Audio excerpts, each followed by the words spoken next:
Hello and welcome to another episode of Katawa Shoujo without the webcam. That's right. The students going to class for the Saturday morning session. Whoa, burp, sorry. Each and every one of them sporting the tired eyes of people who have worked through the night. And there is me, the man who is full of energy. With only a day left to prepare, I'm gonna do... No, I'm not gonna. Okay. I thought I would get a half, but no. Anyway, with only a day left to prepare, I suppose it's not so surprising. Thankfully, we only have to suffer through the classes until the lunch break, and then our time is our own. Muto lurches into class in a tired stagger. I suppose students aren't the only people here that enjoy their late Friday nights. Without saying a word, he scrolls some page and question numbers on the board and slumps down at his desk. It's completely atypical behavior for him, but it appears that no one in the class is going to call him out on it. Wordlessly, the students shuffle their textbooks in position and get to work. Not wanting to break the trend, I do the same. Fatigue has made the class antisocial. Not the pip is heard among the rattling papers. That can partly be attributed to the two empty seats beside me. Yes! For some reason, Misha and Shizune aren't present. Yes! Probably doing council work for the festival. And not bothering me. Yeah! It's very quiet without Misha present. I wonder if she was born as rowdy as she is, or if she's making up for Shizune's lack of voice. Nakai, can I speak you for a moment? I'm so engrossed in thinking about Misha that I don't even notice Muto approaching my desk. Sure, what's this about? It's probably better if we speak outside the classroom. Huh? Something about this doesn't sound good, but I stand up and follow him out in the hallway. Muto stands in the hallway, scratching his head as he works out what he's trying to say. Not knowing what is going on, I wait silently. So, tell me, how are things? Thanks? I expected Muto to be a little vague, but this is pushing the limits. You know, things. You've had a week to settle in now, so how are things? Fine, I guess? I see. And how's your condition? The pause before condition seemed a little unnecessary. Haven't had any problems so far. A brief shimmer of relief passes across Muto's face. Ah! Good, that's good. The school nurse was still concerned that you might have been pushing yourself a bit too hard. He asked me to keep an eye on you when he couldn't. That makes sense. I'd ask that you don't blow us off so freely. As much as try to give you the level of education that you would get at a normal school, you have to realize that you have limits. Our goal is to make sure that you know where those limits are and how to maximize your potential within them. Do you follow me? I guess. I mean, I don't plan on doing anything stupid. Well, that's a start, I guess. So then, on to my next question. How are you finding your studies? I understand you were laid out for a while. We're not too far ahead, are we? I don't really think so. I mean, I tried to keep up when I was in the hospital, so it hasn't been too hard. Muto taps his chin and raises an eyebrow as he absorbs this information. Is that so? I suppose there are still students out there who realize the importance of learning. I wouldn't go that far. I was only trying to keep myself occupied in my little life support prison. Well, yeah. You've got to keep up with these things, right?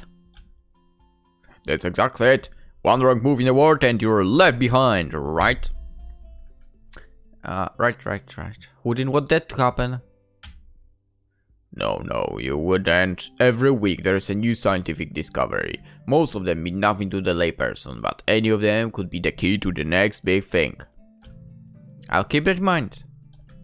It's obvious that Muto's serious talk is over, and he's gone back to his standard, slightly scatterbrained approach to life. I think in hindsight that I prefer him this way. He's slightly more predictable in his unpredictability. Well then, I think that's all I really had to say. Let's get back inside, shall we? My relief at the suggestion is unsurmountable. Sure, you're the boss, right? Muto paused for a moment. I don't think any of my students have ever said that to me before. For an instant, I considered replying to this, but something deep within me tells me to shut my mouth and get back to the classroom. A few of the students jump at the sound of the door, rapidly trying to pretend that they were working on the questions on the board. Some don't even bother, their heads slammed to the desk as they nap. That would be me. Thankfully, it would appear that Muto does not even notice them. He returns to his desk and retrieves a scientific journal from one of the drawers. I guess I got to him there. The class returns to the near silence that Muto and I left in before our chat. Mixed feelings of tiredness and anticipation buzz around the room. Everyone here is either waiting for a chance to rest or the chance to get their last-minute preparations underway. The clock on the wall slowly ticks the remaining class time away until finally the bells cry out, ending the torment. Before you all leave, I expect the answers for those problems by Monday. Teacher, come on! The class sighs as well, instantly regretting slacking off but still accurately aware of the more pressing issue at hand. The classroom empties in a blink as everyone rushes to their last-minute festival preparations. I stay behind and try to quickly finish the question so I don't have to bother with it over the rest of the weekend with the festival and all tomorrow. Apart from me, Hanako is the only one left, obviously waiting for Lily. It's weird that Lily comes all the way to our classroom to pick her up. I expect that moving around is at least nominally harder for her than it is for Hanako. But it's none of my business, and I naturally don't ask about it from Hanako.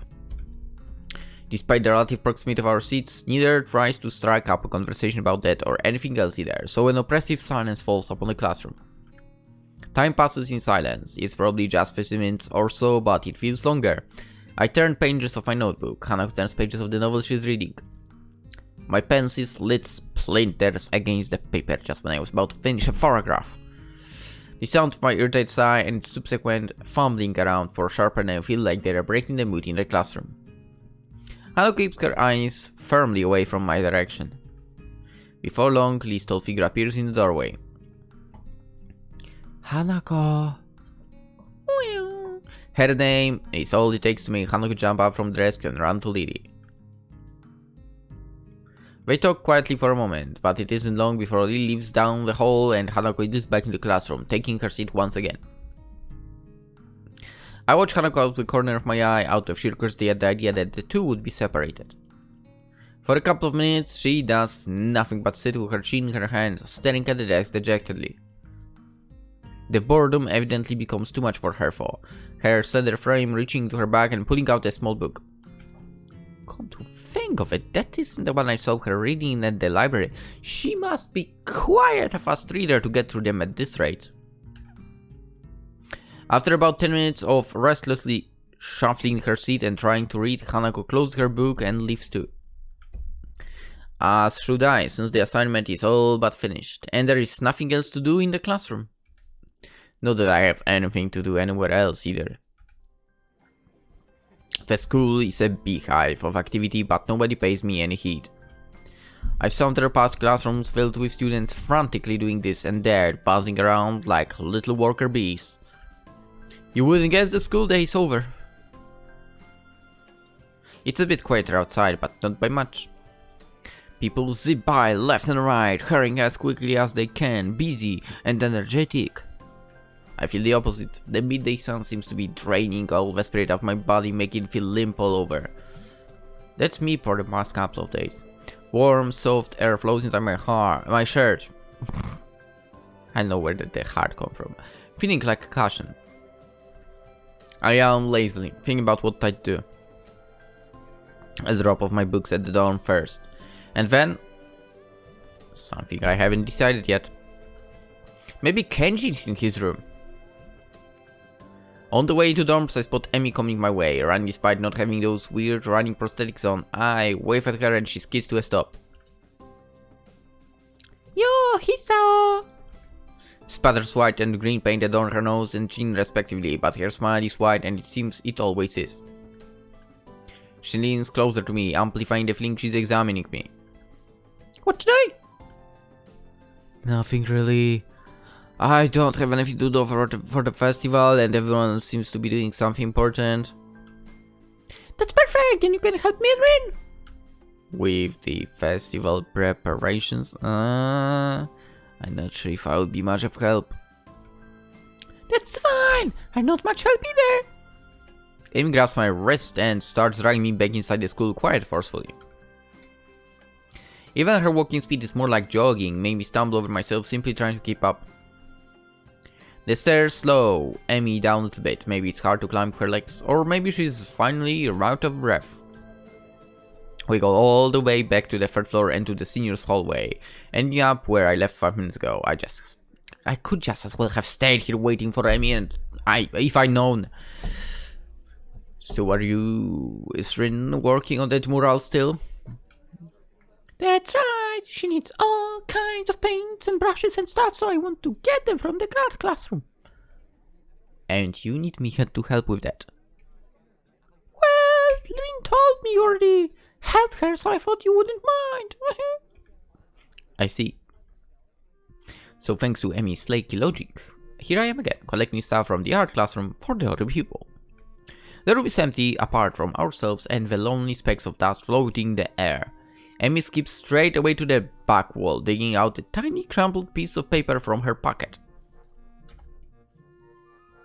While she tries to make sense of the scrawled handwriting, I take a closer look at the materials lying around here. Dozens of paint cans, bottles are arranged on the shelves in a most unorganized fashion. Some look like they have been left there for several decades, relics of previous art club generations. Next to the heavy stacks of neatly piled drawing paper are boxes full of different sized brushes and unsorted crayons. The smells of paint, turpentine and fresh paper float in the stale air, mixing in my nostrils to form that unmistakable scent of art. Emmy studies her notes, comparing them to markings on the various paint cans, and passes them to me as she finds the correct matches. She stretches her neck to look on the topmost shelf, but it's not quite enough. Her eye level stays below the shelf no matter what she does. Emmy gives up and just looks up to the shelf longingly, like a child at a toy store, huffing in annoyance. After a moment of building anger, she starts jumping up and down, apparently trying to read the labels during the fraction of a second she can see them, and catch what she can. It's no surprise that she fails miserably, and almost managed to bring the entire shelf crashing down. Now I see why me lending hand here would be useful. Come on, let me do it. You can jump high enough. I don't want you to hurt yourself trying. Also, I'm like twice your height. You are not? She turns around, flaring scorn, flushed cheeks and all. Just kidding, just kidding. Anyway, I look up there, okay? She glares me one more time, but can't come up very toward. Begrudging, turns her back to me. Sabine scrounging around the top shelf for paint while below Emmy crouches to scavenge what she can from the cupboards. I shake my head a little after double checking to ensure she can see me do so. Emmy having a complex about her height was a surprise. I wouldn't have joked about it otherwise. She seems easygoing, but I guess everyone has their weak spots. Only after we have almost all of the items collected and spread on the desk like a treasure hunter spoils, I realize that it wasn't necessarily the height job that got her riled up. She might not be able to... She might not like to be told that she can do something, like jump. But Emmy herself seems to have forgotten all about it already. Quick to anger, quick to forgive. Is she that type of person? At least she doesn't seem to have taken anything to heart, as she chatters away happily while we pick out the rest of the items, and then make our way back to Rin. I chivalrously carry the bulk of the materials as we make our way towards the dormitories. Rin's really stressed about getting her painting done. It's her own fault. She should have started earlier. Is she going to make it? No idea. It looks good to me, but with Rin, you never know what's going on. I found her this morning lying in front of the dorm in fetal position. Oh boy. She hadn't slept all night and that the night nurses hadn't found her. And now she's painting again like crazy. Yeah, I've noticed that she comes off as kinda unhinged, so to speak. Amy giggles at that, as well as at my likely too obvious awkwardness. I don't mind, she's just a little weird sometimes. On that I can agree with her. Unlike me, Amy seems to be cool with Rin's whatever it is that feels so off about her. Still, they don't feel close like Misha and Shizune do. There's a reason to that. With them working as a single entirety sometimes, it's hard to say where one ends and the other begins. Even though they are so different, just like Amy and Rin are. And Rin is the most different of them all, different from anyone else I've met. Yeah, I guess she's a very unique person. I return to that word again, as if it encompasses Rin's personality by itself, but really it is just a substitute for a lengthy description of her oddities. Amy giggles as I grasp about for a properly descriptive word. She's just weird. You know, earlier she just spent half an hour sitting on her box and stared at her toes. She giggles again in a way that makes me think that she doesn't know what's funny about it. It just is. All the time. The working area is a mess, but the mural itself has taken over even more of the wall since I last saw it. The disfigured human figures have been mostly colored in tones of red, pink, and orange. Weird, imaginary things populating the spaces between. It looks nice. I can't think of any word that would describe the work concisely and comprehensively, so I settled myself on a nondescript nice.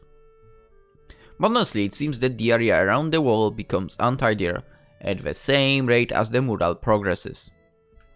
The ground is littered with dozens of paint cans, various art supplies, and empty soda bottles. Rin herself is in the center of the chaos, standing there looking very cozy as she was a natural part of the scene. Her pant legs have been rolled up to her knees, exposing her thin legs which sport a drying spectrum of war paintings similar to those on Amy's face. Amy sprints to Rin ahead of me and gleefully jumps in front of her. I'm back! That was fast.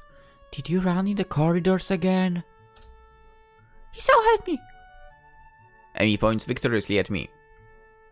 Rin turns around following Amy's finger with her eyes, looking in my general direction. She nods absent-mindedly at me. She looks like she hasn't slept since last night.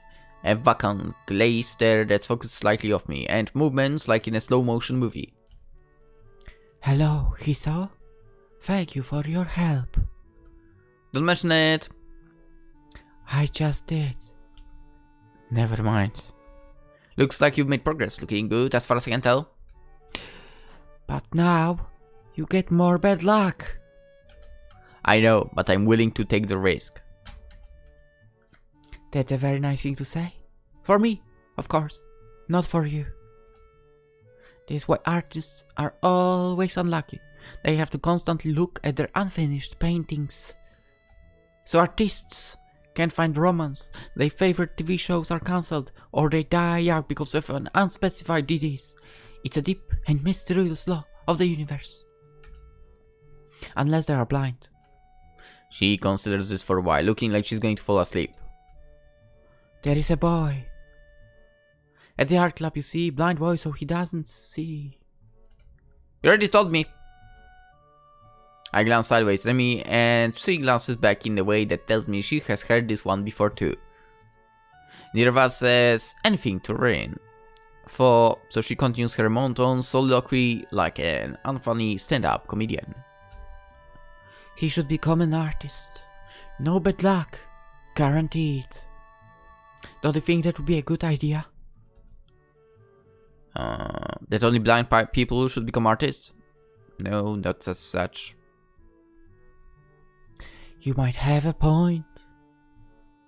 Abandoning the train of thought, she turns again to consider her work and starts humming the tune that I think I recognize, but can't remember the name of it. Amy arranges the supplies we brought and moves a few paint cans around, trying to bring some organization to the scene. Amy, I need the Prussian blue paint. Which one's Prussian blue? She's staring helplessly at 7 or 8 cans, each with a different tone of blue. It's the one with the Prussian blue paint in it. Jiren, you're not helping at all! I look around as well, even if I don't know what Prussian blue looks like either. I wonder what blue has to do with Prussia.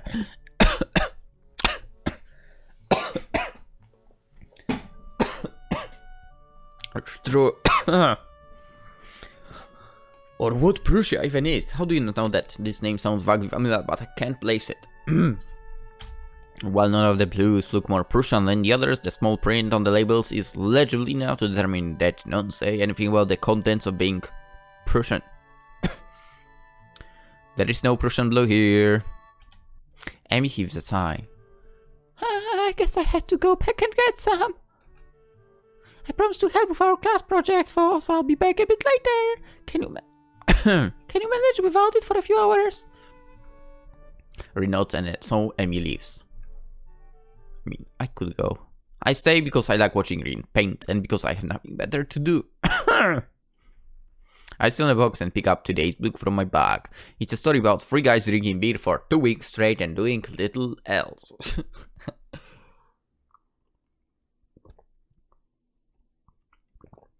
Actually, in Poland I don't know if it's still on or not, but there was at least a sitcom basically about, I don't know how many guys, a few guys basically sitting on a bench in front of the alcohol store and of course drinking, because what else? I mean, yeah. Rin moves from the spot that was in need of the blue and starts slowly working on another. Her foot works the brush steadily against a plastered wall. Layers of paint on top of layers of paint. The mural slowly gains more form. I turn the pages at a leisurely pace. In this chapter they are drinking beer at the protagonist's friend's place. In the previous ones it was the protagonist's own apartment. It's not a page-turner kind of book. Has slice of someone's imagined life that makes me wonder why it had to be written. Why indeed? The reason for doing something creative. It's something incomprehensible. Like while Rin does paintings, feels like she and Amy are the same, going squarely against their fates as if it's just out of spite. You know what? I think this might be the one route.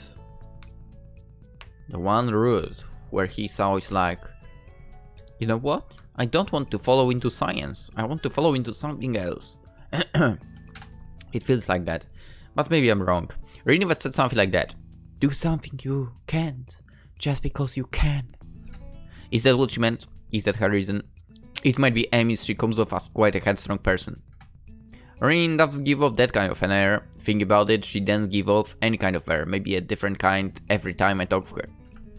Why did she say what she said?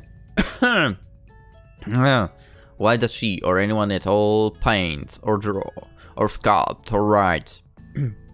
I've never had much of a creative impulse. I don't think I can really understand it. I mean,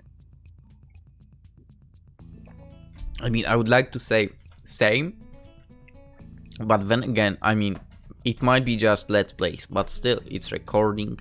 There is some editing it. There is some creative stuff in it, right? I guess. Even if it could be more creative. Anyway, it makes me feel hollow inside. Wow, what a grim thought. I can't really decide whether it's true or not either. And my content being this way, I can't deny I'm feeling a little bit envious of Rin, but I can't really consider it a flaw of any kind. I'm myself and she's herself. Still, I do need to find something that could make me feel a little less lost about myself, instead of just drawing myself in these books as I did in the hospital. I can't help but feel disoriented. The new school, lifestyle, people around me contribute heavily to this sensation. And so, later on, I create the book called Katawa Shoujo.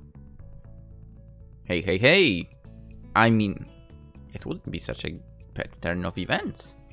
I'm trying my best to fit into existing social circles, and most of the people I've met have been really nice. It still feels like I'm an outsider, like I don't belong.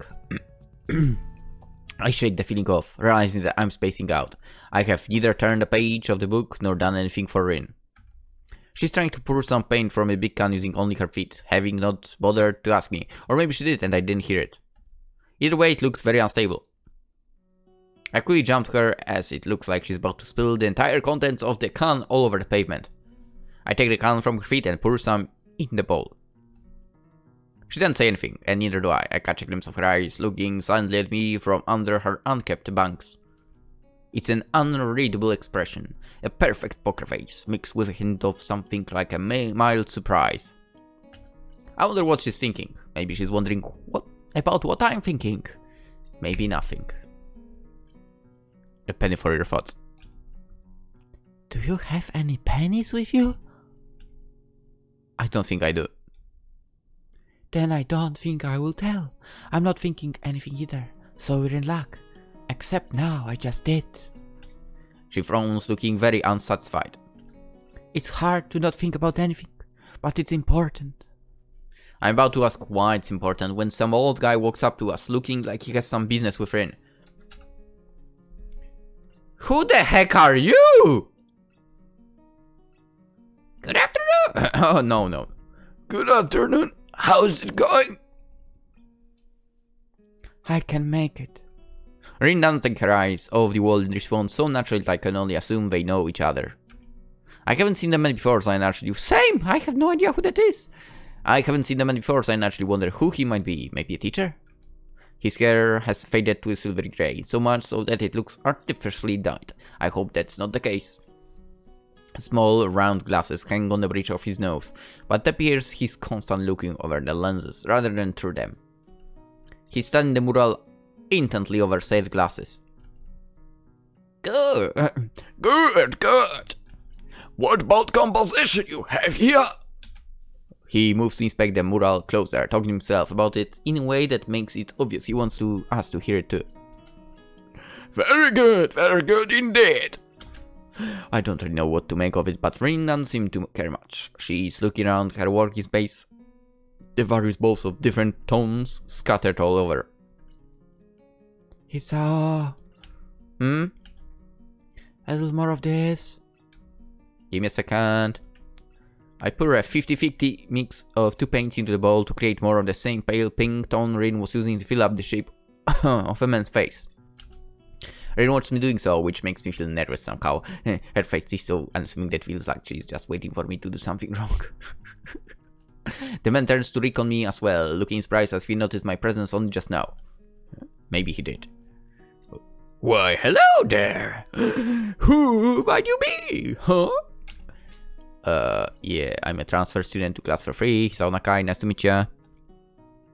Muchas class, eh? Well, I won't hold it against you. He laughs. What the fuck was that?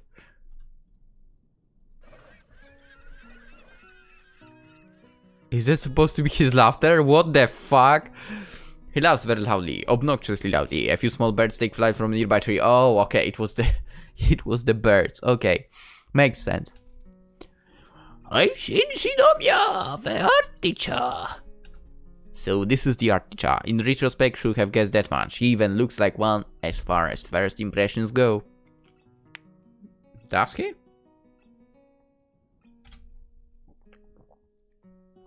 How did you come to How did you end up to assisting my protege?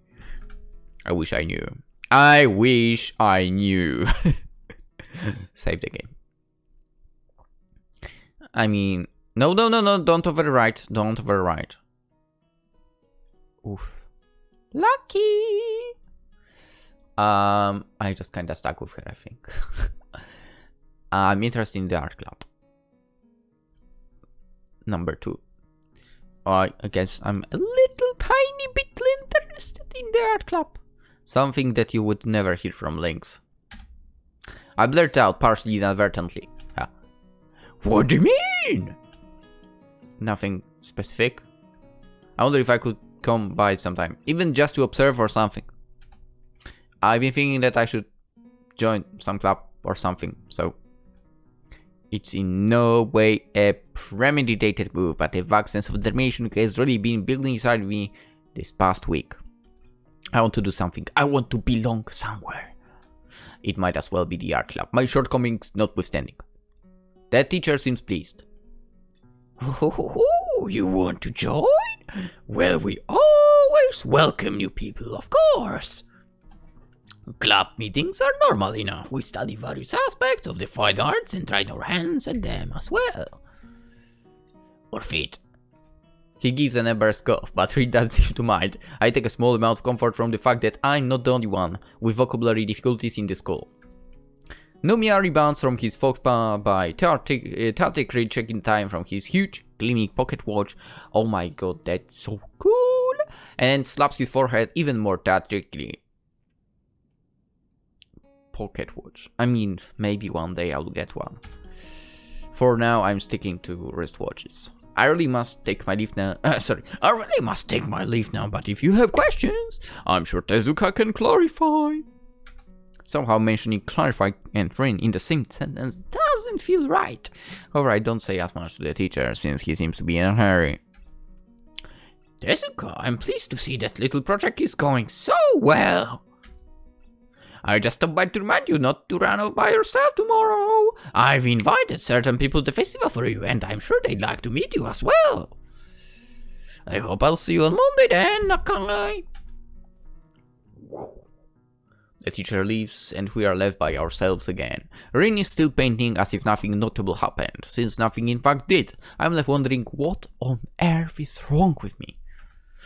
Art and I haven't worked well together in the past, at least judging from the grades I used to have in middle school. Maybe a club will be different than an obligatory class, who knows? I tried to come up with something meaningful to ask about it, but to no avail. I'll just go to a club meeting and see how it goes. So, he invited some people tomorrow just to check out your painting? He has a lot of art people friends. They like to talk about art. I think he wants me to talk about art with them. Somehow I get a feeling that you are not too thrilled about that. Rin shrugs non-committally, but it still gives me an impression of her general displeasure at the idea of having to discuss her painting or any painting with other people. I don't really like talking about art. It's already way to talk without talking, so why bother talking about it? I can understand that. It's like being bored and talking about being bored because you are bored. I'm not following you. Have you ever talked about being bored? It's pointless and not very exciting. All you can really say about it is, I'm bored. I once spent a week trying to think of something meaningful to say about boredness. It was the most boring week I've ever had. But that's pretty fitting, don't you think? Rin gives me a look. The laconic kind that looks like it doesn't mean anything, but it does. Anyway, I don't know, I guess I just rarely can come up with anything to say about art. I mean, like these ones you're doing now. I have no idea what to think about it except that it looks nice. What is this painting about? It's not about anything at all. Huh? That's what I'd like to say. So I did. But that was a small lie. I said it anyway because I would kind of like it to be true. Teacher wanted me to do this, but I didn't have any ideas. I tried to have some, but nothing happened. So now this is painting without any ideas. But what are you painting then? No idea. Come to think of it, I think I called this no idea. Yeah, now I started thinking again, this is bad. Okay. She shakes her head vigorously for a while, trying to shake thinking out of her head. The tumble red hair flies wildly around. This is why Haremi helped me. She makes it easy to not think about anything. You know how she just talks about nothing for hours. It's like her head. It's made of bubblegum, foam, puff, jelly. You are kinda same, but not really. It's very helpful if you stay here. Did she just blush? Did she just blush a little? I'm not sure if that's a compliment or not. It's probably neither, with Rin being the overly neutral person she is. So, is there any specific thing you'd like me to do to make you not think? Just be. So, oh my god. Just be by your side or something? That's so deep. I'm kidding. So without knowing what I should do, I just sit on an empty box to watch her continue with the painting, idly leafing the pages of the beer-drinking book. Rin has a serene expression on her face, her dark green eyes hiding what she might think behind them. No, wait, she's supposedly not thinking anything, right? She quietly hums to a tune, interrupting every now and then with the polite request for more paint or another kind of brush. Her concentration is admirable, even though she seems to be sleep-deprived and under pressure to finish the job. Inch by inch, the painting gains more form, details being added on top of details, coloring and winding with each other, filling the empty spaces growing atop each other. I find myself thinking about inspiration and motivation to create art again. Where does one get ideas? They don't come out of nowhere, and I don't think there are muses that magically inject some inspiration in your head. Ideas have an origin and a purpose. The more I think about it, the more I'm convinced that Rin is lying about her mural, or at least twisting the truth. Maybe she doesn't even realize it herself. You can't do anything creative without having an idea of what you are going to create. That would go against the definition. No, that's not true. Every stroke must be decided to be drawn, even if it's made at random, then that too is a conscious decision. So her painting, even this one, must be based on having some deliberate goal or the idea of what to paint. If Rin's idea is to have no idea, as she said, does that count as having an idea? Dude, can you stop trying to become freaking Platon or whatever? Freaking Socrates. A logical paradox that seems to be Rin's modus operandi for most normal interactions, so it wouldn't surprise me if she hadn't even noticed this herself.